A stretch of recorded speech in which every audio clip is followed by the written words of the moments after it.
Je vous parle un peu de l'exercice si vous voulez. Donc du coup c'est un exercice dédié à un travail en hauteur. Donc vous allez changer une ampoule défectueuse, installer à l'hauteur en conduisant une salle élévateur. Donc du coup dans cet exercice, si vous n'allez pas suivre en fait les procédures, si vous n'allez pas en fait vous équiper avec les équipements nécessaires, vous allez vivre en fait un accident. Donc du coup je vous explique en fait les matériels. Donc vous avez deux capteurs en fait à chaque côté. Donc c'est important que vous vous mettez au milieu. Donc vous avez un casque réalité virtuel et deux manettes que vous allez avoir en fait chaque côté. Donc ça va devenir en fait vos mains virtuelles pendant l'exercice. Donc vous allez seulement utiliser la gâchette qui est en dessous de chaque manette pour attraper les objets autour de vous. N'oubliez pas, vous allez seulement utiliser la gâchette qui est en dessous de chaque manette. Donc la gâchette, voilà.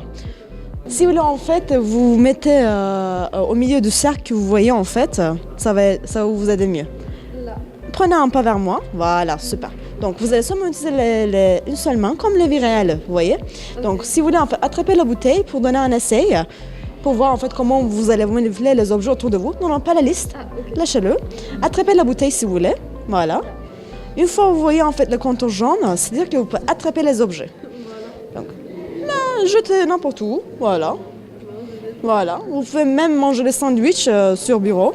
Regardez en bas, voilà, regardez. Mangez-le, voilà. Et ben bon app. Super.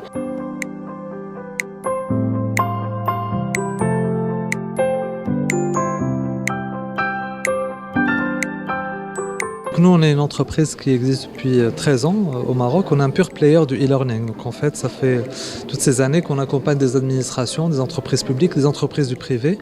Donc l'idée de la digitalisation de la formation, d'abord c'est un processus qui est mondial, qui vise à essayer d'apporter de nouvelles modalités à la formation de manière générale.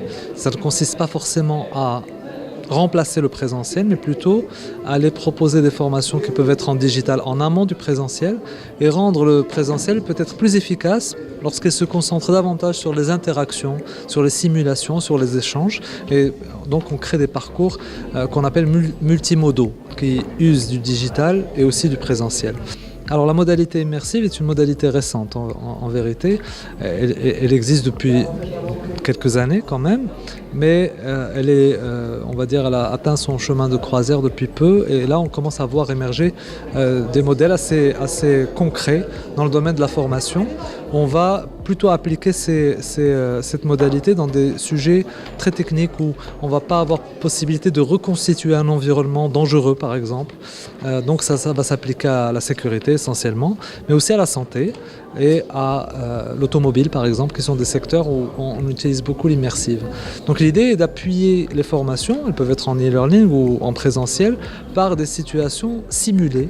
On va recréer l'environnement avec un casque et l'apprenant va pouvoir se projeter complètement dans l'exercice et tester ses capacités, son comportement et vérifier s'il a bien compris les procédures en question. Ça peut être par exemple dans des problématiques d'incendie, de risques électriques, de travaux en hauteur, etc.